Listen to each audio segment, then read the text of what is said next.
আজকে আমরা শিখব সিএসএস এর একটা অত্যন্ত গুরুত্বপূর্ণ প্রপার্টি ফ্লেক্সবক্সের সম্বন্ধে।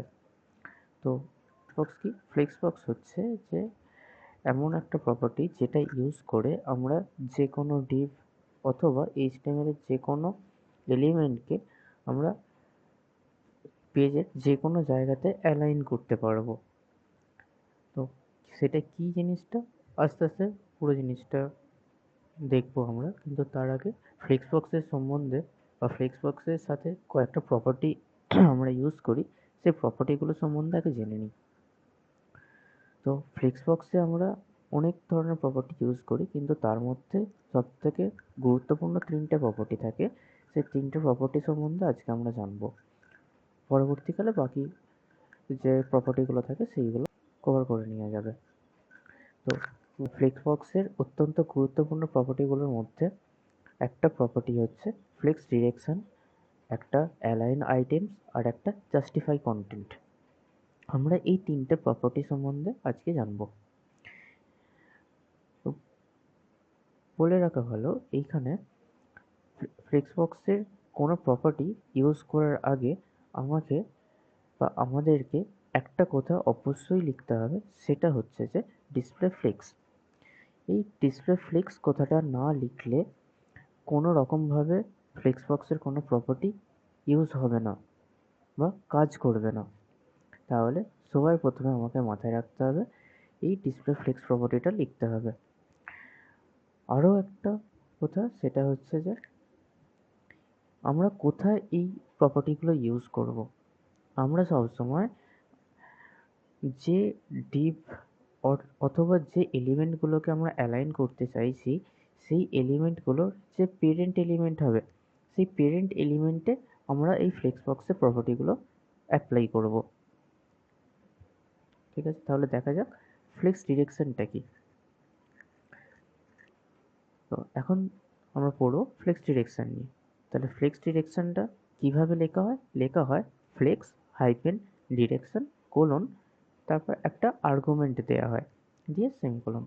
তো এই আর্গুমেন্টের মধ্যে 4 ধরনের আর্গুমেন্ট আমরা লিখতে পারি, যেমন কি row, column, row reverse and column reverse. তো আগে আমরা রো আর কলাম সম্বন্ধে পড়ে নিই, তারপরে rho rivers are column reverse আমরা বুঝতে পেরে যাবো কীভাবে কাজ হয়। তাহলে আগে দেখা যাক যে রোটা কি। আগের পেজে আমরা দেখেছিলাম যে এইখানে ডিপগুলো পরপর করে অ্যালাইন হয়ে আছে, মানে পরপর করে রয়েছে। যেমন প্রথমে রয়েছে আমার নীল কালারের ডিপ, তারপরে গ্রিন ডিপ, তারপরে অরেঞ্জ ডিপ।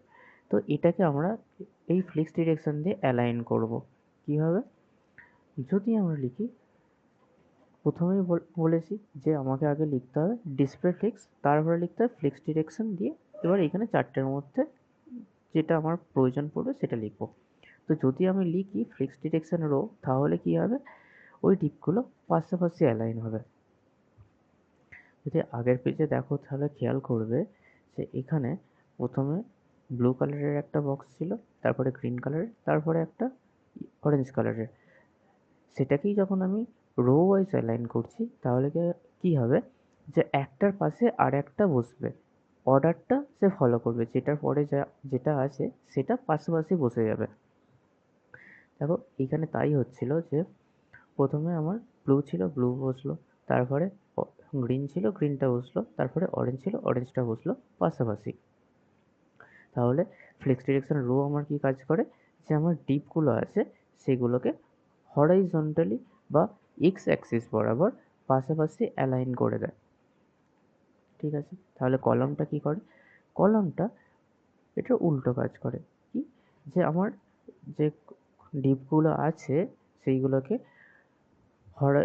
ভার্টিক্যালি অ্যালাইন করবে, মানে ওয়াই অ্যাক্সিস বরাবর ওটাকে অ্যালাইন করবে পরপর, অর্ডারটা এও ফলো করবে। প্রথমে যেরকম ব্লু ছিল, ব্লুটা থাকলো, তারপরে গ্রিনটা, তারপরে অরেঞ্জটা। এবার আসছি কলাম রিভার্স আর রো রিভার্সে। তাহলে রিভার্স, এই রিভার্স শব্দ থেকে আমরা বুঝতে পারছি যে ঘুরিয়ে দেয়া, তাই তো। তাহলে রো রিভার্স মানে কি, রোতে যেটা কাজ হবে সেটাকে ঘুরিয়ে দাও। তাহলে আমাদের রোতে কি কাজ হচ্ছিল, প্রথমে পাশাপাশি অ্যালাইন হচ্ছিল, প্রথমে ছিল সেই ক্ষেত্রে আমার ব্লু, তারপরে গ্রিন, তারপরে অরেঞ্জ। তাহলে রো দিয়ে আমার এটা আসবে, আর এটাকে রিভার্স করে দিলে কি হবে, প্রথমে চলে আসবে আমার অরেঞ্জ, তারপরে গ্রিন, তারপরে ব্লু। তাহলে তখন ডিরেকশন, তাহলে তখন প্রথম যে টিপটা হবে সেটা হবে আমার এই অরেঞ্জ, তারপরে গ্রিন, তারপরে ব্লু। দেখো তাই হয়েছে। তাহলে প্রথমে আমার অরেঞ্জ, তারপরে গ্রিন, তারপরে আমার ব্লু। সেম এজ আমার কলাম রিভার্সের ক্ষেত্রেও হবে। কলামের ক্ষেত্রে যেটা হয়, কলাম রিভার্সের ক্ষেত্রে সম্পূর্ণ উল্টো হবে। তাহলে প্রথমে অরেঞ্জ, তারপরে গ্রিন, তারপরে ব্লু। এটাও কিন্তু ওয়াই অ্যাক্সিস বরাবর অর্থাৎ ভার্টিক্যালি অ্যালাইন করছে। তাহলে যদি আমরা লিখি ফ্লেক্স ডিরেকশন রো, তখন কি হবে, তখন আমার ডিপগুলো বা এলিমেন্টগুলো আমার পাশাপাশি অ্যালাইন হয়ে যাবে। আর যদি আমরা লিখি ফ্লেক্স ডিরেকশন কলাম, তাহলে ডিপগুলো বা এলিমেন্টগুলো আমার ওপর থেকে নিচের দিকে অ্যালাইন হবে। আর এটাকে আমরা কিভাবে লিখতে পারবো, এটাকে আমরা লিখবো ডিসপ্লে ফ্লেক্স আর ফ্লেক্স ডিরেকশন রো অথবা কলাম অথবা রো রিভার্স কলাম রিভার্স। অবশ্যই আমাদেরকে এটা শিওর করতে হবে যে আমরা এই প্রপার্টিগুলো কোথায় লিখছি, আমরা লিখছি পেরেন্ট এলিমেন্টে। মানে যদি এইগুলো ছোট ছোট আমার ডিভ হয় বা আমার বক্স হয়, তাহলে এই বড় যে বক্সটা আছে বা যে বক্সটার মধ্যে এটা আছে, সেই এই পেরেন্ট বক্সটাকে আমার এই প্রপার্টিগুলো দিতে হবে, তবেই ভেতরের এই এলিমেন্টগুলো আমার অ্যালাইন হবে। তো এবার দেখি সিএসএস এর যে আমার বাকি প্রপার্টিগুলো আছে সেইগুলো। এর মধ্যে কি আছে, অ্যালাইন আইটেমস আর জাস্টিফাই কন্টেন্ট। তো দেখা যাক। এবার এই যে অ্যালাইন আইটেমস আর জাস্টিফাই কন্টেন্ট, এই দুটো প্রপার্টি ইউজ করার আগে আমাদেরকে কয়েকটা জিনিস খেয়াল রাখতে হবে। কারণ সেটা কি, এই দুটো জিনিস দু রকমভাবে কাজ করে। কীরকম দু রকমভাবে কাজ করে, সেটা হচ্ছে যে যখন আমার ফ্লেক্স ডিরেকশন রো অথবা রো রিভার্স থাকে, তখন এই দুটো প্রপার্টি একভাবে কাজ করে, মানে তাদের ডিরেকশনগুলো একদিকে থাকে। আবার যখন ফ্লেক্স ডিরেকশন কলাম অথবা কলাম রিভার্স হয়, তখন আমার এইগুলো আলাদা দিকে অ্যালাইন করবে। এই দুটো প্রপার্টি আলাদা দিকে অ্যালাইন করবে। তাহলে কিভাবে কি হয় দেখা যাক। তো আমরা জানি যে ফ্লেক্স ডিরেকশন রো থাকলে কন্টেনারগুলো বা ডিপগুলো বা এলিমেন্টগুলো কি হয়, পাশাপাশি অ্যালাইন হয়, লেফট টু রাইট অথবা রাইট টু লেফট। তাই হয়েছে লেফট টু রাইট অথবা রাইট টু লেফট। এই যে লেফট টু রাইট, আবার এটাকে যদি রো রিভার্সে করতাম তাহলে কি হতো, রাইট টু লেফট। প্রথমে তাহলে রেড, তারপরে গ্রিন, অরেঞ্জ, ব্লু। এবার বলছে যদি এই যদি ফ্লেক্স ডিরেকশন রো থাকে, সেই সময় যদি আমি অ্যালাইন আইটেমস আর জাস্টিফাই কন্টেন্টকে ইউজ করি, তাহলে এই ডিপগুলো কিভাবে কি অ্যালাইন হবে। তো বলছে যদি ফ্লেক্স ডিরেকশন রো অথবা রো রিভার্স থাকে, সেই ক্ষেত্রে যদি আমরা লিখি যে অ্যালাইন আইটেমস, সেটা কি কীভাবে কাজ করবে, সেটা আমার ভার্টিক্যালি যে কোনো জায়গায় অ্যালাইন করতে সাহায্য করবে।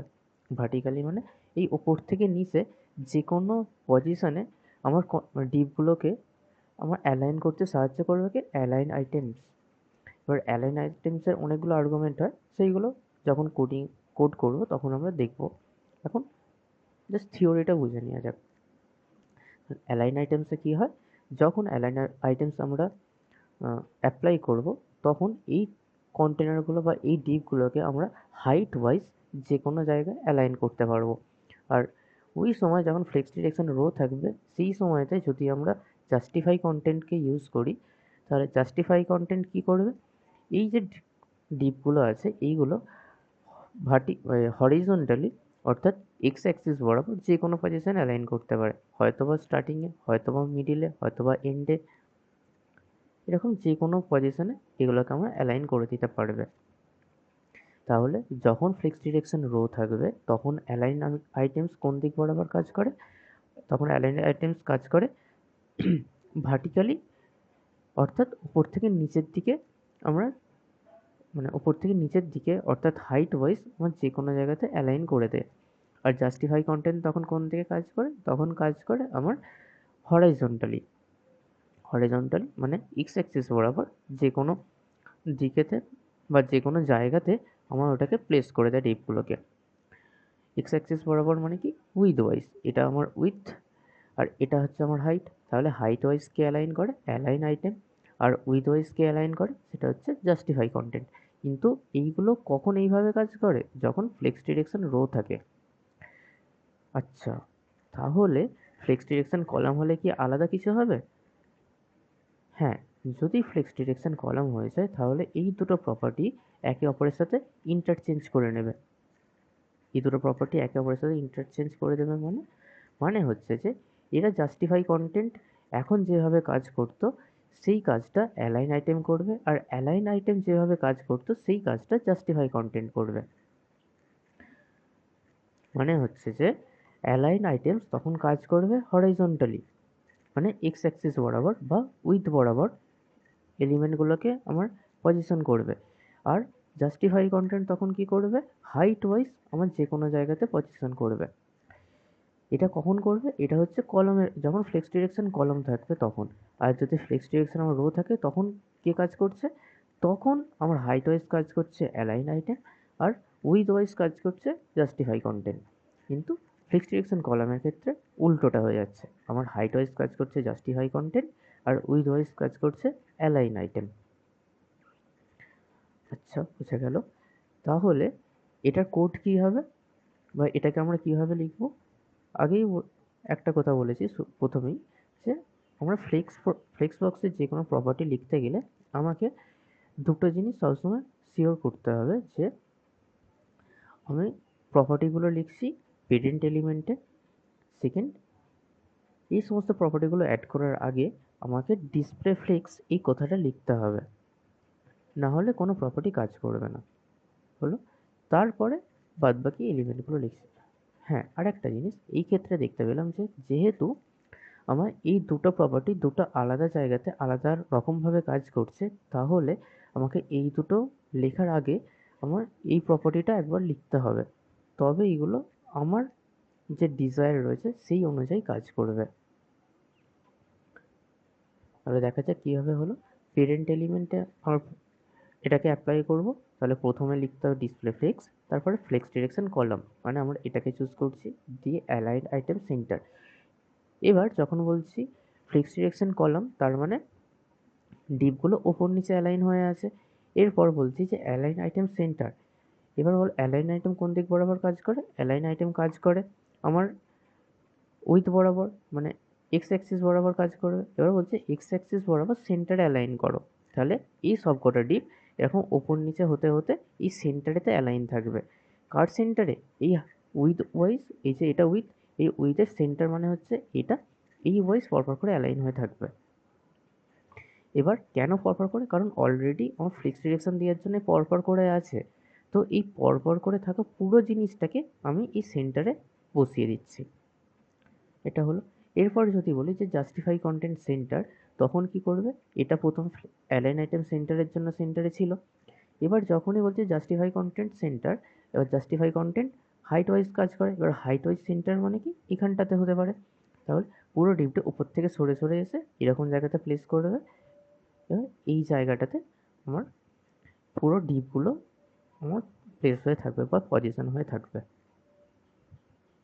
তো এটা বোঝা গেল। এরপরে আমরা কোডে দেখবো যে এটা কীভাবে আমরা অ্যাপ্লাই করব বা কীভাবে একটা ডিজাইন করব। আমরা একটা প্র্যাকটিক্যাল এক্সাম্পল নিয়ে এটা দেখব।